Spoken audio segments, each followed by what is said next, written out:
my fellow comic book collectors.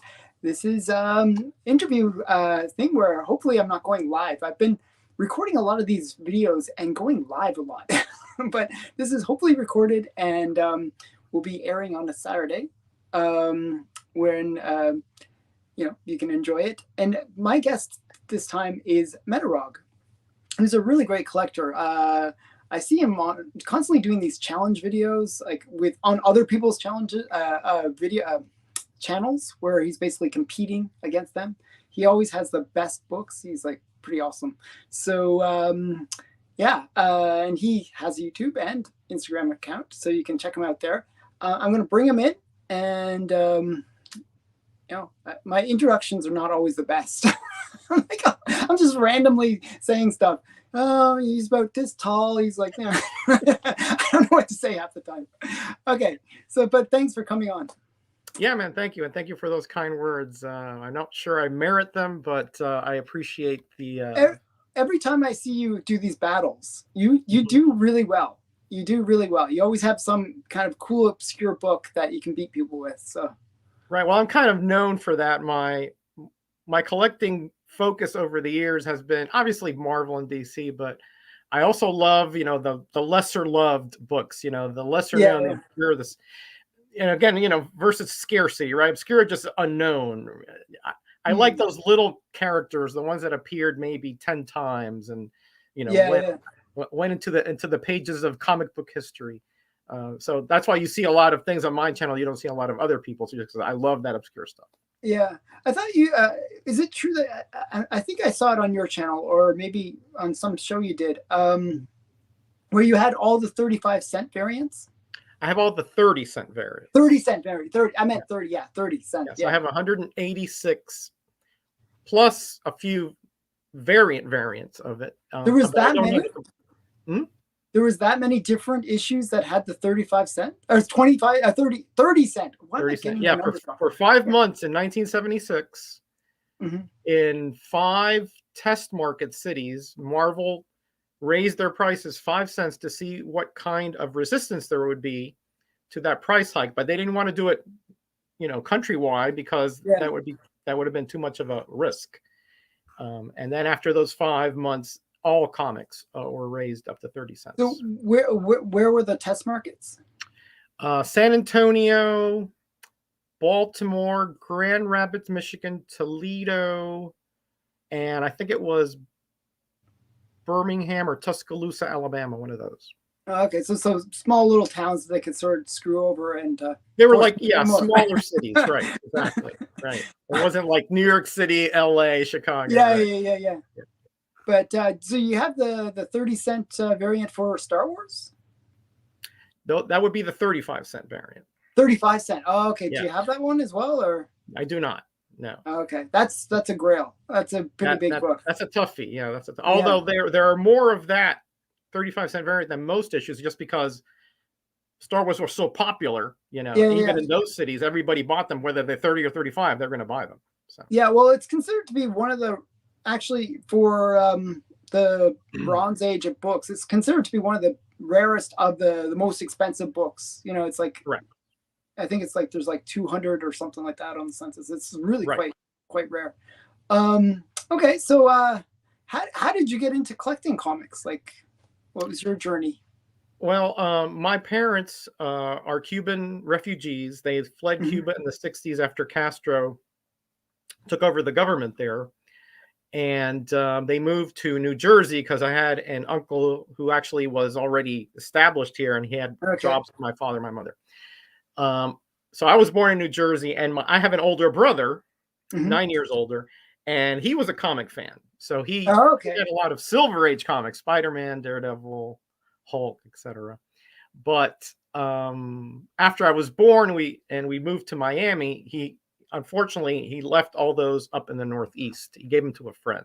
Oh man, that's and the ones he had in his possession in the car, he says somehow they got lost on the trip. So, but he started recollecting when we moved to Miami, and he would leave. We shared a room. He would leave them on the bed. And one day, I'm about 4 years old, and I see this comic there, and it's let me see if I can find. Yeah. It's not this one, but it's a Metalman comic. Oh, nice, nice. Okay, That's the first Middleman there. this is the first Metalman in Showcase Yeah, 37. Yeah, 37. yeah, Right. So I think it was like issue number 22, something like that. But I just have yeah, that one yeah. handy, right? And so I looked through it again. I'm not proficient in Spanish. I mean, in English, because my parents only spoke Spanish at that point.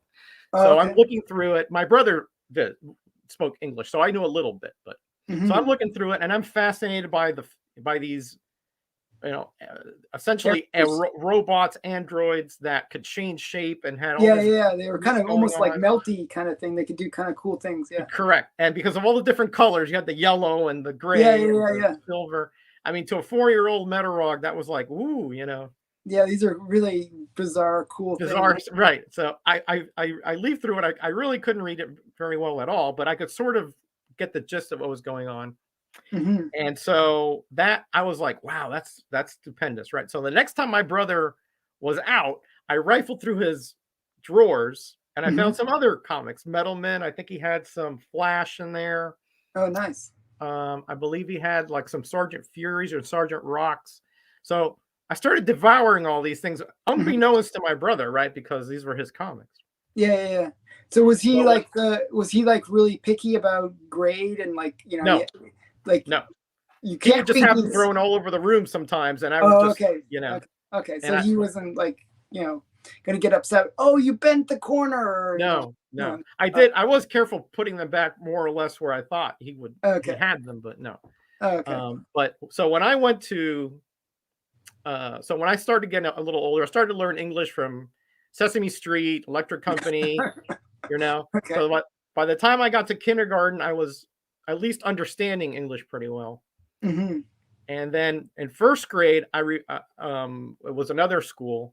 There were comics there. I mean, this was 1970 or so.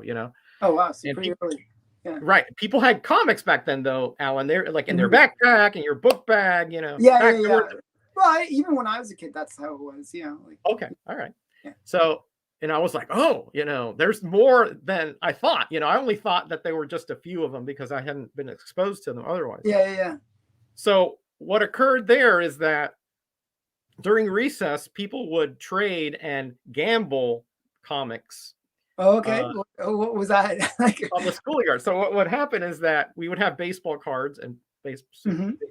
and they had numbers on them, right? So, you would put a stack of comics here and you put a stack of comics there. That's kind of the bet. And then you would Okay. put 1, 2, 3 and flip over the next card.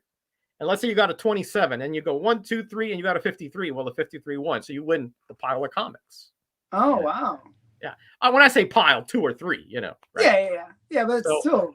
so I took the liberty of relieving a few comics from my brother's collection No. and using that as the ante for, my, Were you for able? my, school. Were you able to win some I comics? Or? did. I Oh, was very lucky and I won a few, so I put those back. Thank God I didn't lose those. yeah. Your brother's like, you lost my Hulk 181. No, Right. So that's how I got my first comics. They were just beat up old comics. They weren't, yeah, yeah. But nothing art. so those would have been like Silver Age, early Bronze Age books, though. Right. Like they were mostly like Harvey or Richie Rich, Wendy, Archie's, Oh, okay. a few Superman, a few Batman, but Yeah. those kind of comics, right? Okay, but still cool. But still That's cool. And so that's how I kind of got started, and then building my collection in school, and then at some point I would just start trading, and and they're figuring out which characters I really liked, and I really wanted to get Metal Men. So Metal Men was like, they weren't that very hot back then, yeah, but I yeah. loved them. So I would trade, one Batman for 2 Metal Men, and people would be, oh yeah, sure, Was there anything where it was sort of people were being sort of savvy? Oh, this is a key appearance, or this is like a key book, or anything like that? Nah, Or, we no, weren't that sophisticated back then. It was pretty much whatever you liked, you wanted to whatever is get. the cool. But was there anything like where, oh, this is the cool book, like where, like even if it wasn't something valuable, but just looked cool? Was there any of that where people were like, oh, this, you know? Well, Spider-Man was always a very popular, even back then. Okay. Yeah, Spider-Man was always, and Hulk, as I recall, also as well. Hmm. If you had like the war books or like the Harveys, you know, you were like, Yeah, that's not so so interesting. Yeah, so. But if you had Batman, Superman, Spider-Man, Hulk, yeah, the you know, big those were the more characters. popular ones. Yeah, I think Spider-Man's always popular with the kids, right? Yeah.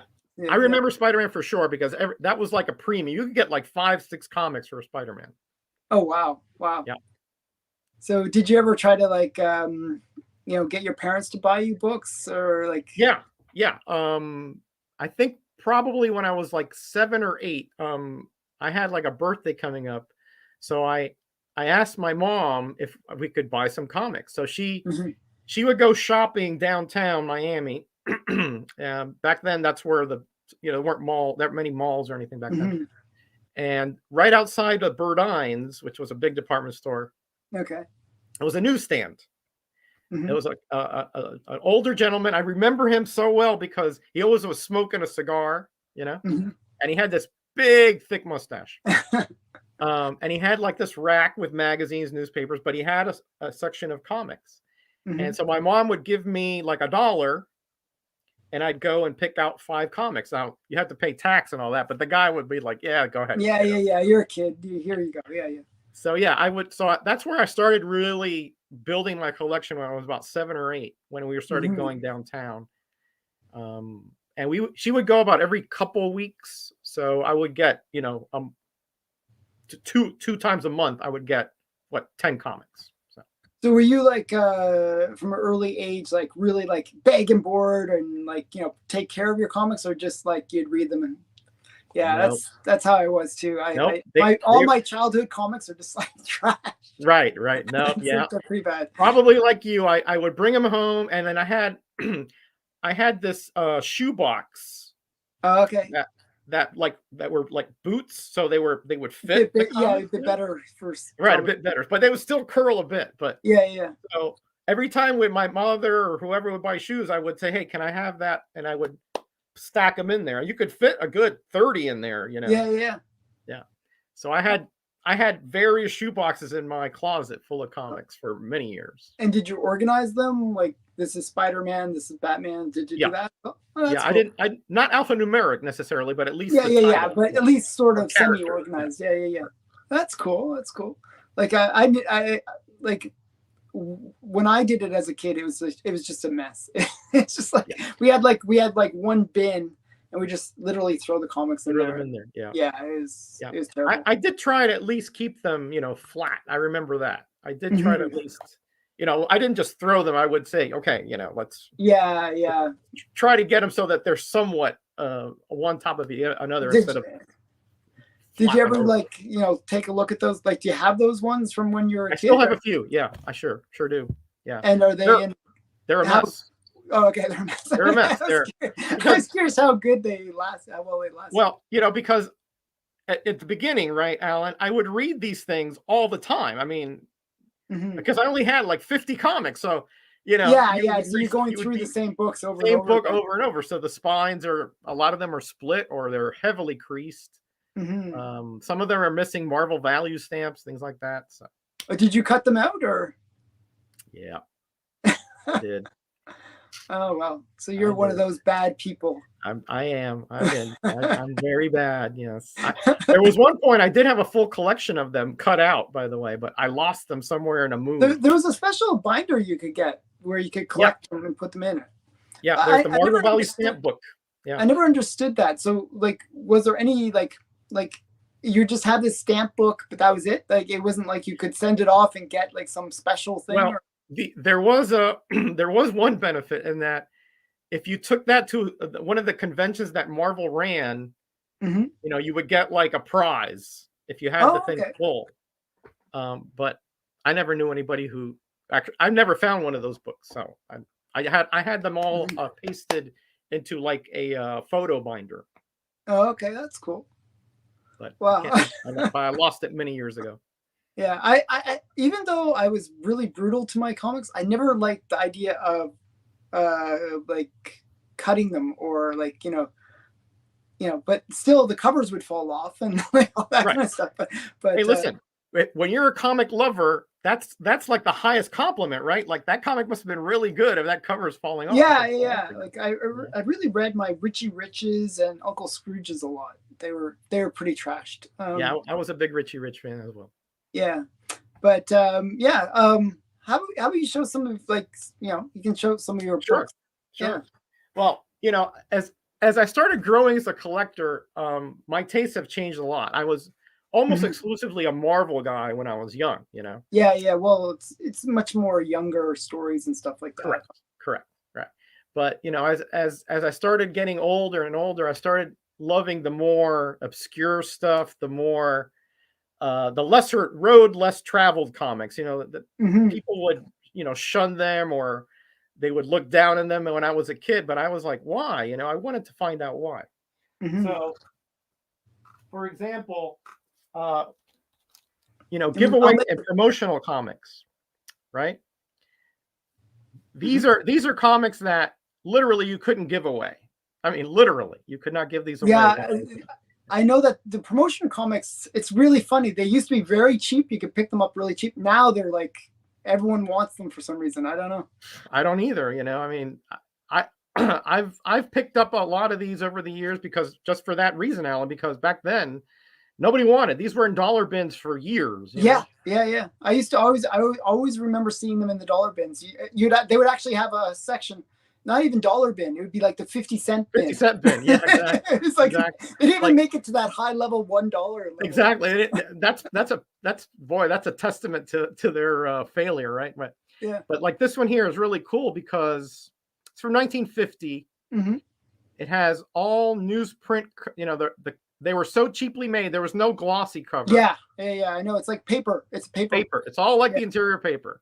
You yeah, know. yeah. But this guy here, Joe the Genie of Steel, he has like this magic belt that allows Hmm. him to fly, and he explains the process of making steel to this To the kid little here. And he boy. goes Okay, through the history. Yeah. that's really So cool. it is because when you think about it, comics are mostly thought of as an entertainment medium, but back here they actually had a rationale for using this, right? Yeah, They wanted to bring up kids to make engineers and so forth. of course. And So like they wanted to get comics them are a great way to appeal to kids, right? to appeal to kids, right? So I have about a couple short boxes of these older promotional and giveaway comics, Wow. and they're just when you start considering why a comic was made, and I've done this for the past 20, 30 years, right? Hmm. Why is a comic made? For what rationale? Why Hmm. are they distributed the way? What is Hmm. the object of this comic, right? Yeah, yeah. And you look at some of those giveaways, like the Radio Shack giveaways, you Oh, know, yeah, yeah. those were essentially given away to schools, Hmm. and then kids were like, "Ooh, that computer, that's cool." That looks cool. Right. I'll go Well, to Radio Shack and I'll buy go it. to Mom, Dad, for Christmas. I want a trash 80, and they were trash, but Yeah, yeah. that kind of thing, right? So that's the kind of stuff I just love. Now we're talking. I was talking about Marvel and how I really started appreciating those comics when I was younger, but there were certain characters that transcended even my youth. Mhm. And for example, Chang Oh, Chi. wow. Shang-Chi. Um, I started collecting just a little bit after this came out. Hmm. So I think I started with like 17 actually, but I went back and got these. And then I think about 10 or 12 years ago, I finished the whole run from Hmm. 15 to 125. Wow. I read them all like within about a few weeks and just marveled at how incredible that story by mostly written by Doug Monk, but Hmm. by others. Starlin did the first few art in the first few issues. Hmm. But the whole story of Shang-Chi to me just really resonated, right? He had a Hmm. father that essentially was just an evil Machiavellian, warlord. Hmm. And he was very innocent and kind of naive about the world. He was raised up in isolation and being used by his father for nefarious reasons. Hmm. But when he was ordered to kill and he had moral misgivings about it. He did it, but he knew that it was wrong, and so he started researching what was up, and he found out his father was that despot that I just described, Wow. and not the charitable guy that he wants to believe that he is, right? And Yeah. he rebelled against him, and really the whole, what is it, 6 or 7 years of stories is his father trying to get revenge on him for betraying him. Oh, wow. And it's just an amazing run. It's not like a crossover heavy. It's almost like in its own universe. The cast of characters are all fall in line with the kind of spy and mystery and intrigue of the stories of the vibe of the stories. So who's Shang-Chi's father? What's the character name? Fu Manchu. Oh, really? It's Fu Manchu is the father. Oh, wow. Right. Okay, That's why these. I think, Alan, that these cannot be reprinted because they no longer have the rights to Fu Manchu. Oh, really? Okay, I mean, there's like an earlier Golden Age character known as Fu Manchu. Is it the same character or just I don't know that because I don't have those issues. The Golden Age ones, yeah. But I just wanted to say that probably is. I'd say that along with Panther's Rage are the two best novel length stories in the Bronze Age. Wow. In my opinion. That's my opinion, of course. But then I started branching out into other things, Alan, and like you, but nothing like you though, because your collection blows my away by a measure. Yeah. But I started getting into these obscure Golden Age characters. Oh yeah, I've heard of Thunderbolt. Yeah, but such a weird one. That's his first and only appearance, the Atomic Thunderbolt. Yeah. I've seen that book before, but it's rare. It's incredibly rare. It's pretty tough to find. Of course, I've had this for about 30 years. I think it might have been you that showed me this book. Maybe. I might have seen it on like one of the things. There are a few people that have it. I think I got this through the Comics Buyer's Guide back in the 90s, I think. Oh, wow. I think it was like $30 back then, believe it or not. Oh, wow. That's awesome. But back then, that was a lot of money, Alan. Oh, yeah. It's a different. So I started looking and researching. Like I said, I'm interested in why comics are made. And this, not only is this the only appearance of this character, it's the only appearance of this publisher. Oh, wow. So I started collecting. Did one book, is what you're saying. One comic in the whole publishing history, right? Oh, wow. I started collecting those kind of comics, that Golden and Atom Age comics that only had one comic for that publisher. And I have about 7. I'm only missing Slapstick comics from 1946. Did you ever collect IW? I do. I have about a dozen of those. Yeah. There's a comic I have to show you later. So IW produced a whole bunch of comics, but they were all like ripoffs. They were like they stole other people's stuff. Yeah, Irving Waldman, he bought the print shop that had the plates. Yeah, they bought all the plates, but he didn't have the intellectual property to print them. Yeah, he just did it anyways. So he changed the cover. Yeah. And he didn't have a comics code. He didn't put him on the newsstand. Yeah. So he wouldn't get caught. Yeah.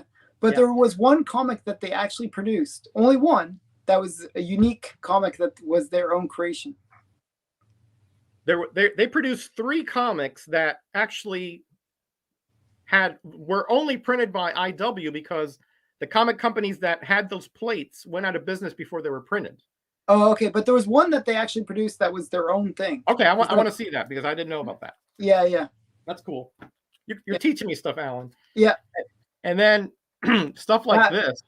That was cool. That comic actually that particular comic has a bit of a history to it because it's a celebrity comic because it was featured on the channel Jerry the Jitterbug. Jerry the Jitterbug. Yeah, this is one. This was actually restored or conserved. I'm sorry. Yeah. By Jerry the Jitterbug himself. This was found in a flea market in Ohio by my friend Lawrence Everett, who's also a huge comic collector. And he bought like a stack of comics for like $30. And there was like 50 comics in that stack. Oh, this wow. was in there. But it had, as you can see, it was very much chipped and it had no back cover. But I mean, the front cover, the main parts are there. Are there? You know what I mean? Correct. Like, so really, it's actually very presentable. It's quite It, nice. it is now that Jerry actually put a back cover on it, the correct back cover. Yeah. And he leaf casted it so that it's actually, and he put Tengojo paper, so it's very strong. He always goes on about Tengojo paper. Tengojo paper, right? Yeah, but the reason I like this one, I wanted this cover, is that when I was very young, probably in the 80s, I saw this on a wall in an LCS in Miami. And I started researching the artist, Kelly Freeze. Yeah, Kelly Freeze. From Mad Magazine, you probably know him from that. Yeah. But this is his only horror title. His only horror cover. Sorry, I didn't mean to take your. No, you're more than welcome. Trust me. He also did he did a Christmas cover, which I have as well, and he did a couple of he did do another horror cover, but it was part of Haunted Horror Digest. Oh, okay. But I have that as well. But so I have all Kelly Freeze comic covers in my possession. There are only about 7 of them. Okay, but still, that's cool. Yeah, Alan, I just love this. This is a like even in like a 0.5 or like really low grade, it's an expensive book. It is a hard book to find. It's like definitely one. It's on my want list. I bid on it like 3 times actually, believe it or not, and lost every time. But wow. I'm still looking for that book. Wow, that you don't have it. That brings shivers up my spine there. It's a great book. It's a great book. I love that cover. Okay. So let me show you this one here. This is interesting. Oh, you got it framed. Yeah, I got it framed.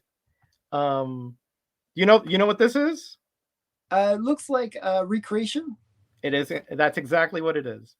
It's a recreation of a Wings comics. It was used in the movie Empire of the Sun. Oh, wow. Which starred a very young Christian Bale. I liked Empire of the Sun. That was a good movie, right? John Malkovich. Yeah. So if you'll notice in a few scenes, he's reading a comic. And that's the comic? Okay, well, not this exact copy, but more than likely, right? But This is a mock-up comic. This is actually an Adventures of Superman comic with this new cover. And the centerfold, the 4 pages in the middle, are actually from this character here, Ak and Andy and Bingo. The rest of the comic is just a normal Superman comic because they couldn't find a Wings comics to put in the movie. Oh, okay. So they did a mock-up. This was sent to me by the DC archivist. I helped him research some of the variants and promos that were missing in the DC archives. So he sent me this as a thank you. Wow. And he sent me a note the whole bit. He tells me that there were less than 20 of these printed for the movie. Wow, that's so cool. There's another one that I'm looking for that's kind of a similar idea where they, how they always have some comic that the kids reading in movies or whatever. Yeah. The one from Lost Boys. Oh yeah. You know what I'm talking about? Yes, I do. Yeah. Yeah. But similar idea. That's really cool though. I love that. I love those Hollywood props. I've never seen that Lost Boys comic. That would be a major grail, right? I actually, you can buy it. Somebody's like doing kind of replicas of it. You can buy it on eBay, but yeah. All right, so another kind of niche that I love is your 30-cent variants. I'm going to show you a couple of those, but I also love the more obscure variants, price variants. For example,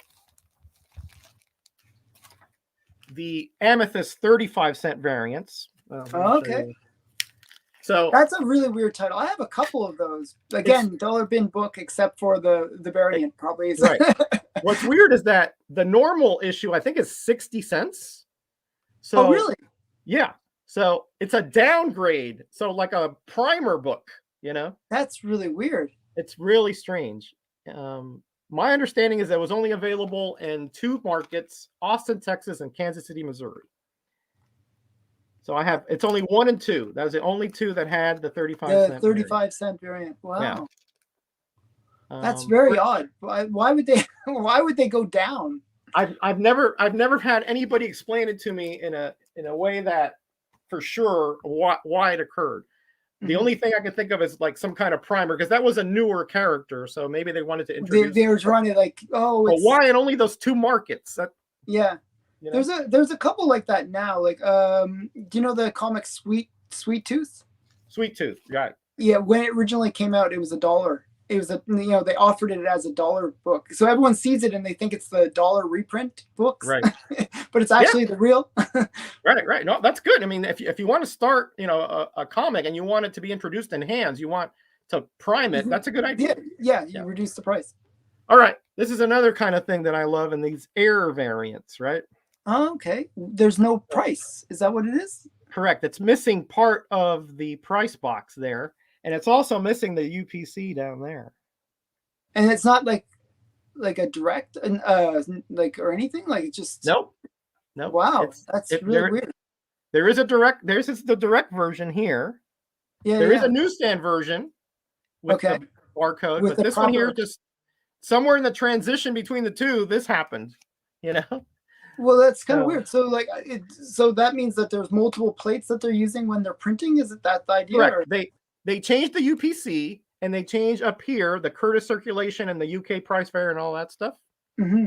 And somewhere they did it without replacing it, and part of the print run went through With whatever their kind of protocol was. It went through, and they didn't catch it.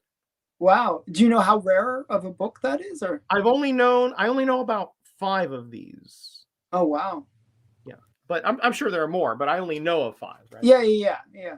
Yeah, I'm sure there. I don't think 5 would have gone through. It would be more. Yeah, than it would that. have been probably like but probably still not many would have survived. Not many. Well, Yeah, probably like 100 is right. I think that's like the least you could say. yeah. So I was telling you about my complete 30-cent variants, right? And there are variants of variants. So here is the same Wow. kind of thing. There's the yellow, and then there's the orange. There's the orange. I've never seen that before. That's really cool. So what's how the this occurred, difference? I don't know.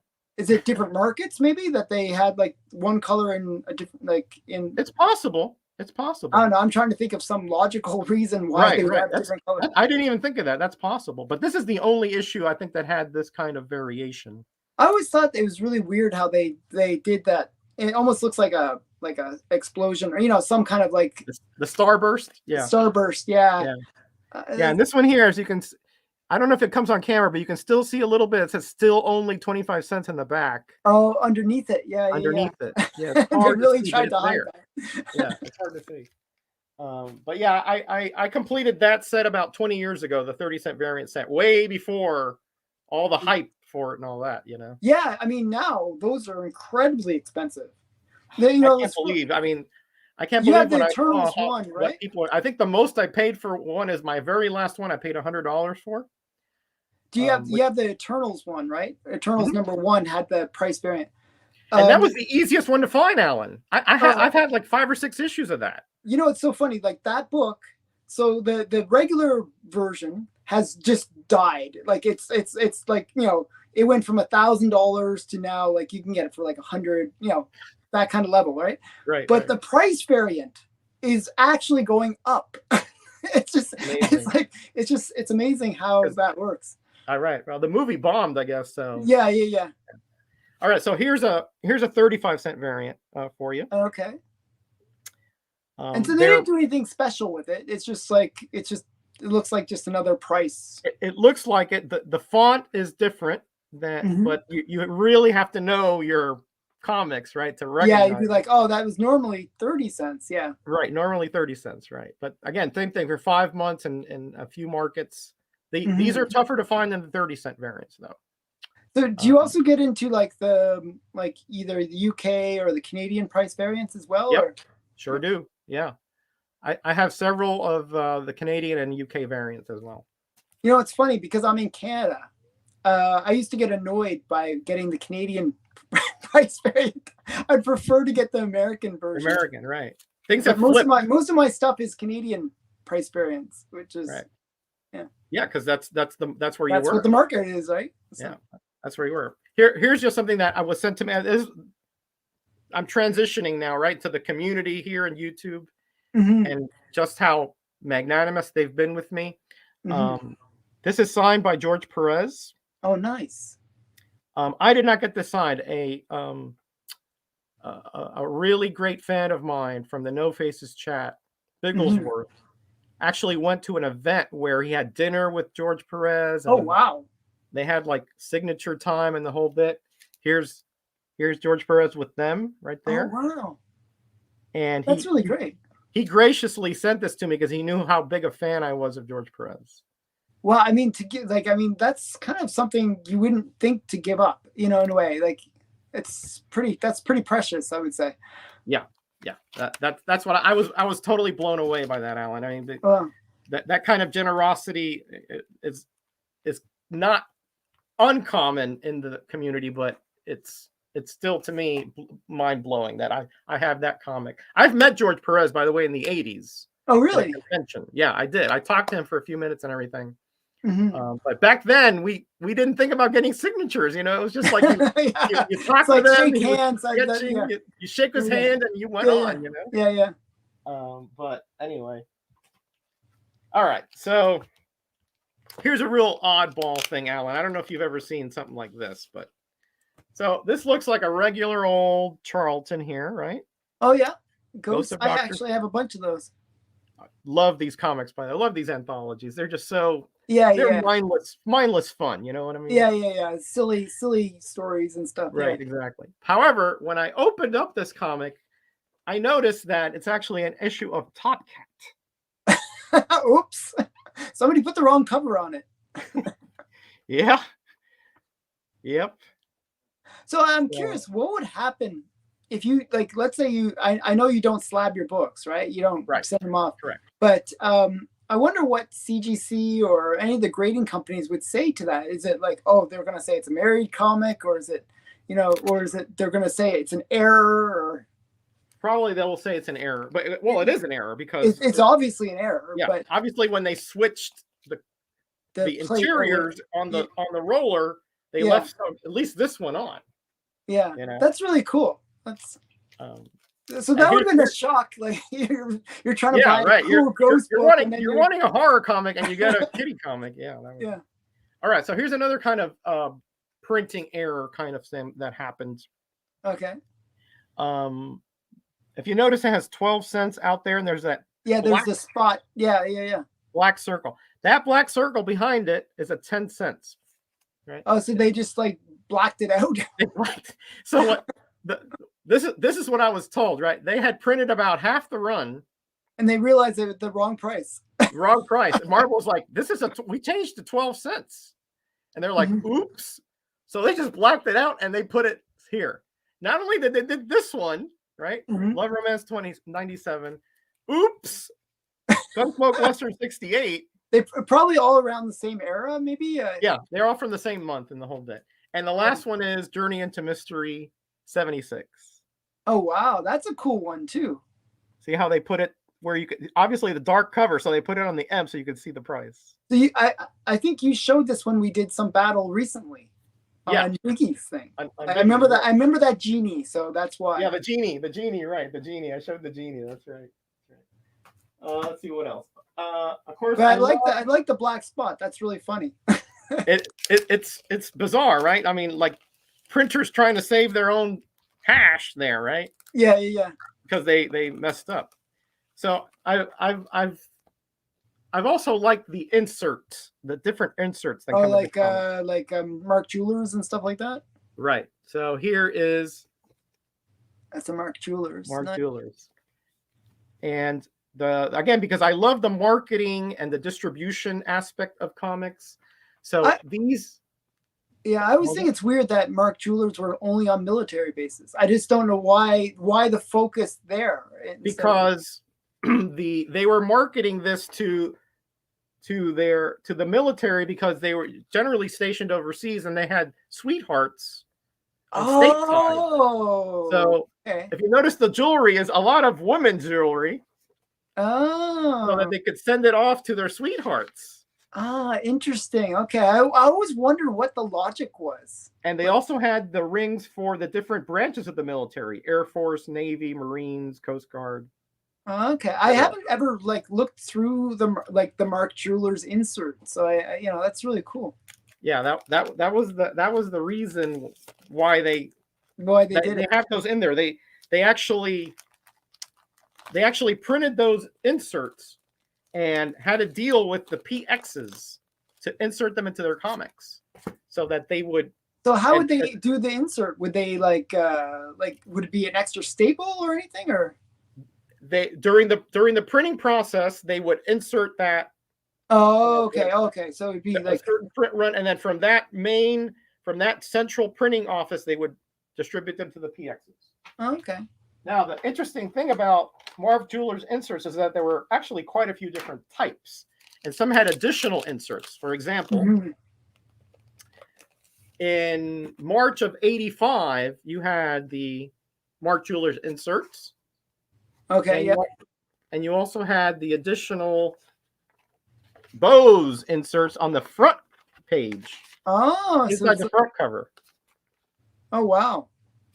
So you can get rings and a good sound system. And good sound system, right? Apparently, that was the thing. And here, this here is a sweepstakes. But notice how it says military sports up there. Oh, that's interesting. Yeah. So everything was marketed toward the military and those PXs when it comes to those inserts, and they were pretty successful because those inserts ran for almost 20 years. Oh wow. Actually, you know what's funny? One of my the guy that I do my Monday show with, Mark Oldroyd. Mark Aldred, I know him very well. Yeah, he actually found those Mark Jewelers inserts, but with the UK price variant. Yeah. So that, I mean, that's doubly cool. Like, it's like British, probably American base stationed in England or something like that, probably. Yeah, that's the only time I've ever heard of that happening. That was I think way that's cool. pretty amazing. Yeah. That I mean, if I found that, I'd be like, yeah. Of course, there are other type of inserts. Like, for example, have you heard of the Bubblicious inserts? No, not much. No. Okay. What about the Pizzazz inserts? No. Oh wow. This was a magazine that was I know started by Pizzazz. Marvel. It's like I have Pizzazz #1. It's the Oh, you first. have Pizzazz. Okay. I have Pizzazz, the one. It's because it's the first appearance of Star Wars in a magazine. In that, yeah, that's true. But it's not in every one though. I've only found a few of these. So apparently, it's funny. As a kid, I remember whenever a book or anything had like those kind of inserts, I just pulled them out.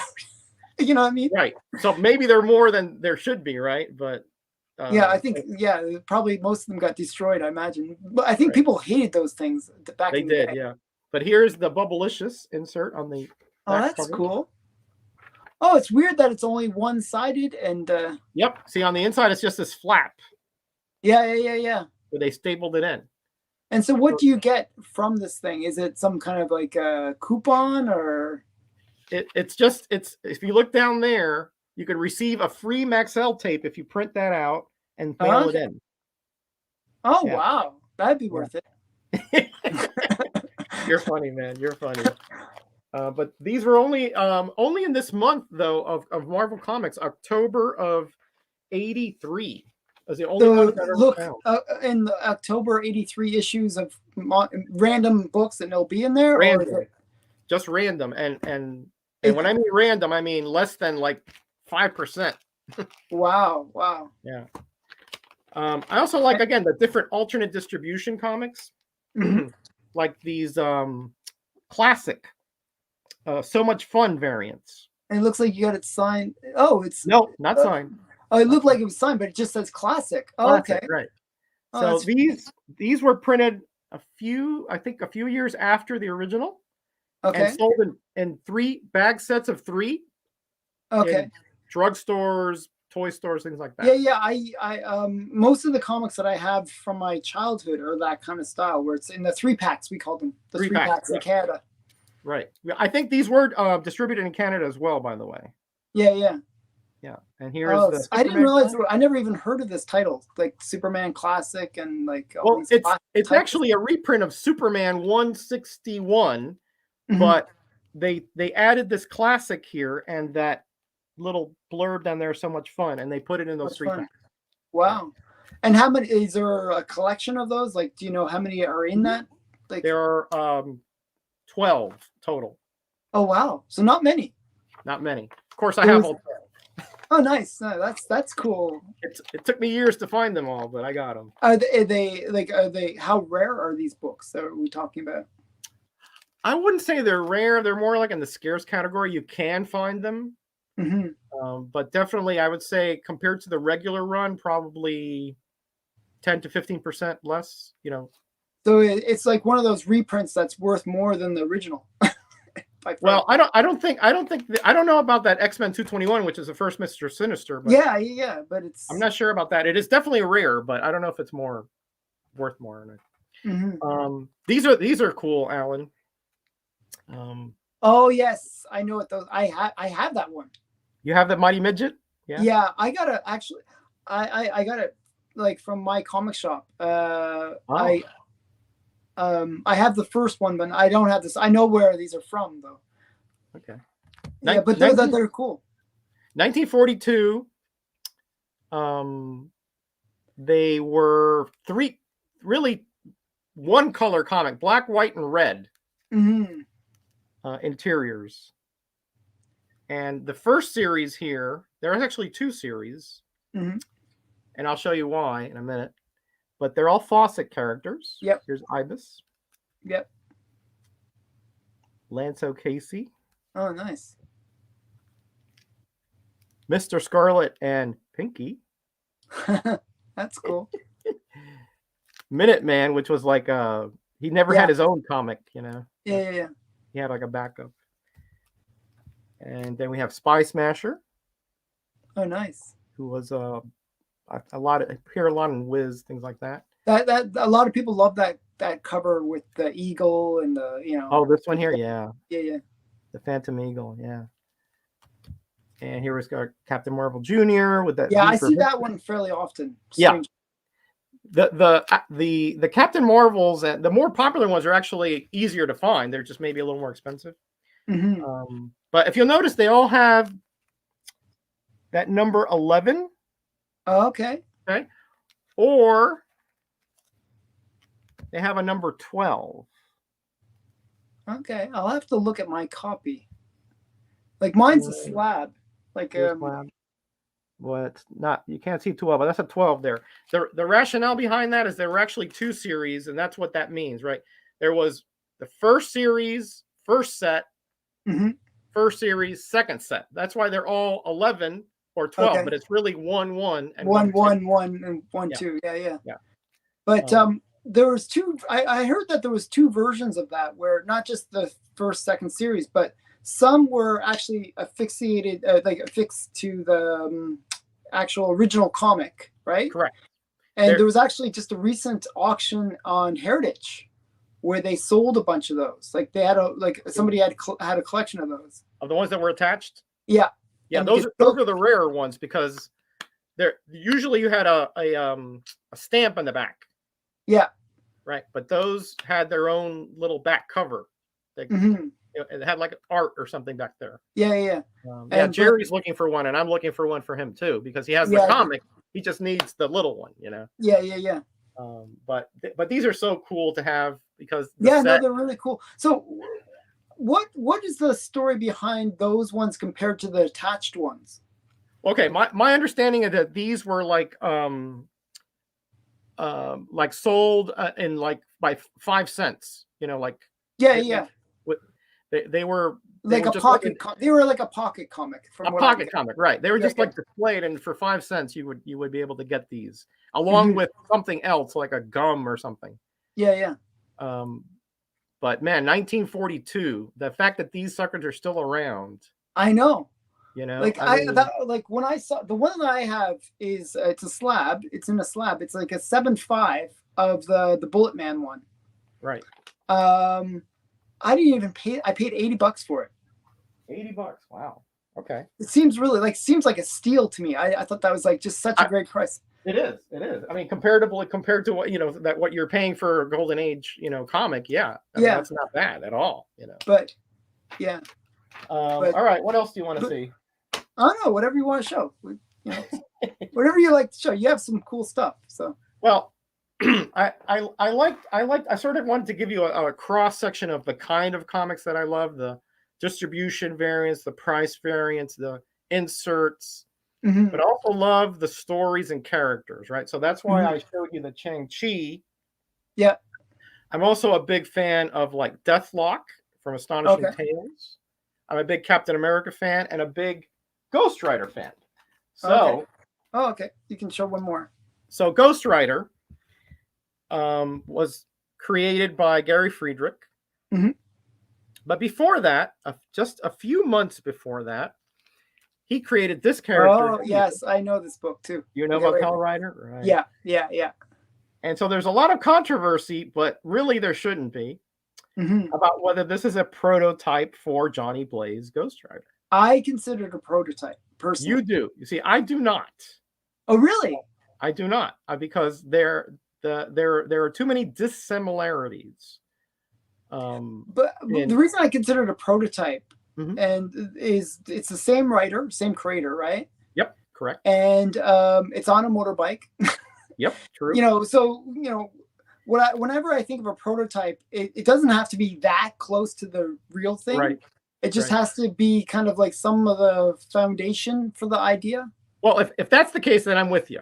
Yeah, Yeah, yeah. So yeah. that's where I'm thinking. I don't And think it. also, this is Hell Rider, Yeah, right? Hell yeah, being a supernatural yeah, realm, Ghost being a supernatural being, yeah, right? So the only thing is that this guy here had no supernatural origins at all. yeah, yeah, yeah. But So also the difference, though, like, but the cool thing is Hell Rider. If you think about Ghost Rider, he gets, he's got that Hell connection. There is a bit of right, a, right. so there is that too. Yeah, I Um, did a video actually comparing, contrasting the two. yeah, So there's only 2 issues for that. there's only two issues. That's it.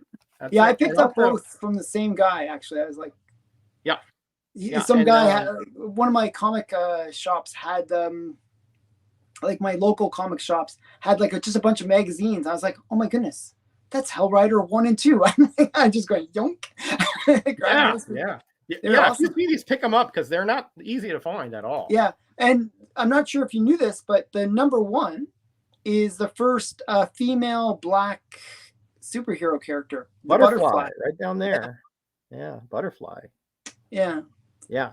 No, that it's really neat. I mean, I was very lucky to find these some years back, and these are, I think even you would think these are nice high grade copies. Yeah, yeah, yeah. They're hard to find. They are Hard to find. Hard to find. very hard to find in any grade. Um, so yeah, so I mean, That's really cool. I love talking about this kind of stuff because it's not stuff that you would generally see out there. So talking to Mhm. somebody like you with your knowledge base is just a treat. Yeah, yeah. Well, I learned. If I figure if I talk to enough people, I can pretend that I actually know something. Um, Right. Sure. Sure. I've seen your videos. You pretend very well then. yeah, I'm very good. So yeah, but yeah, no, I love those books. Those are really cool. We'll have to do you know, whenever I have cool guests, I always want to do a part two because like there's never enough time. We could make it like a 20-hour video or something crazy, but Sure, sure. um, but we'll Your have to views do will be this. built up down the tubes though. Yeah, yeah. We'll have to do another part. Sure, So man. quickly, what stuff are you up to? Like this is like my 4 questions. Like I always have to Right. ask, what are you up to? What books are you chasing after too? That's the other question I'd have for you. I am actually trying to finish off some more obscure characters. I'm trying to finish off my ACG superhero collection, Okay. which is Nemesis, Magic Man, and Herbie. Oh, okay. Okay. Right? So I'm characters I don't know. Okay, so that's cool. You don't know Herbie Popnecker, the Fat Fury? Oh, I think I've heard of Herbie. Is He's the big rotund he's gentleman. like a big thing. Like yeah, yeah. Yeah, he has a lollipop and glasses, and Yeah, yeah, yeah. I actually have heard of him, but the other two I don't. I could understand why you haven't heard of them. They only lasted about a year back in I wasn't 1967. really big into ACG. The only thing I like about ACG is I like those True Vision books that they Yes, did, the and 3D. Yeah, I do like the Kilroys, and there's a couple, and I'd like to get some of the romance books that they had. There's a few things that they did that are really cool, and I recently picked up a collection of ACG stuff, but oh, nice. Yeah, like I'm again, I this one of those publishers that used to be really frowned upon and looked down upon. Hmm. And now when you start getting into it, you're like, these are good comics. Yeah, they have some really cool stuff, actually. Yeah, it's sort of like Charlatan that way. I feel like in a sense, yeah. I think Charlatan's always been kind of like looked down upon, but Yeah. now with Peacemaker being popular and all these characters that now people are like, oh, those are kind of cool characters that they had. Yeah. Right. Yeah. Blue They had the Beetle. action heroes, Yeah, Judo yeah. Master, Judo Master's another one. Yeah. Peacemaker, Thunderbolt, all those guys that Yeah, yeah. nobody wanted those, Alan, back in the day. Well, I Nobody. remember like the reason I collected, I liked Judo Master, right? Mhm. And the only reason I liked like getting him because I did judo, and it was always in the dollar bin. Yep. Like, I like this. This is cool. Yep. Special War Series number 4 is his first appearance, not Judo Master. Anyway. Yeah, I have that as well. Yeah, so. Me too. It's cool because it's like, oh, this Anglo guy is great at martial arts. Yeah. It was the 60s, Alan. You got to go with it. It was a different thing. Yeah. It was a different day. It was a different day and time. So that's what I'm kind of trying to finish off those characters. I'm trying to finish off also a few of my Charlton titles, Scary Tales, Midnight Tales. Okay. A few of those. I'm pretty close, though. I'm pretty close. Mm-hmm. I'm pretty much done with my Marvel Bronze Age collection, I think. Okay. Pretty complete on those. And of course, there's always something that catches my eye. Yeah, there's always, that's the funny thing is you say, oh, I got all the books I wanted, and then there's 100,000 more books you have to get. I never say that anymore, Alan, because I'd just be lying to myself at some point. Yeah. My want list never gets shorter. Well, your want list must be massive based on it just keeps on getting bigger. It's like, oh, that's another cool book I'd like to get. Are you like me that sometimes you'll see a video and you're like, God, that looks pretty darn good, and then you're going to your want list and adding it? Yep. Yeah, I do that all the time. It's a curse, Alan. It's a curse. Yeah. Well, I always do these Friday challenges where I say, oh, like it was some theme, right? And then I'll watch the videos from these other people, and I'll be like, okay, I'm adding that. Right. That's my want list. Yeah. Yeah, my buddy Joe, Black Box, Silver, and Bronze does those almost all the time. I'm so happy when he participates. Oh, what a great collection that man has! Lord. He's a rival, definitely. Ooh, man, he's just so and he has those comics that you don't see anywhere else. Yeah. But he collects very similar stuff that you collect, like those educational books and stuff. Mm-hmm. There's some really cool. His is even better than mine, though. Let me tell you. Yeah. But he's more on the military spin, I find. He's ex-military. Yeah. But I see those challenges. I like every once in a while, like I'm going to do it, and like I never do it. It's fun. It's just. I'm going to a cruise next week, and I'll be back in a month, and then I'll like your clown one. I had them ready. Yeah. I had my clown covers ready, and then I had to go in an emergency out of town, and then you never did it. Okay, well, better late than never, anyways. Yeah, I know. Yeah. Actually, it was funny. There was a couple of people. They would ask me what my challenge for the week was going to be, so that they could prepare. Right. Prepare for it. Insider information, Alan. Insider information. So yeah, but So it was really great having you on the show. Where can people find you? Metarog on YouTube, at Metarog1 on Instagram. Mm-hmm. I'm not that active on Instagram. I'll usually post maybe a couple times a month, but okay. But YouTube I'll link generally to both every week in the description. So people go over, subscribe to his channel, like links in the description. Go over and check. If you like to see oddball stuff, yeah, I got you covered. If you want to see a lot of T's, probably not so much. Yeah, but oddball stuff with knowledge behind it. So you add that extra level of right. I just don't buy random stuff. I only buy stuff I really like. I really love it. Yeah. Otherwise, why have it? I figure.